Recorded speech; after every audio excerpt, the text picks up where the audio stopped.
Mga idol, nakapagputol na kami ng mga gatong. Ito nga pala yung ginagamit naming pamputol ng mga kahoy. Ito, ang tatak niya ay Milwaukee. Yan, saglit lang po. Tools niya. Anong tawag dyan, par? Solso. Solso. Yan, Solso. Siya ang may birthday ngayon. Bukas nagaganapin. Bukas na lulutuin. Total linggo naman bukas. Yan. Solso. Saglit lang, oh. Yan. Tatak niya ay Milwaukee. Yan. Tingnan nyo mga idol. Mabilis niya lang naputol, oh.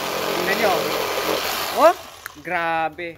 Solid na kahoy pa po yan. Oh, yan. Milwaukee. Yan. Rechargeable siya with battery. Yan. Dito po ngayon yan sa gawa ng ano yan, ng US, Milwaukee. Dito po kasi kami sa Guam ngayon eh. Yan. Yan. Galing. Ang dami niya naputol, oh.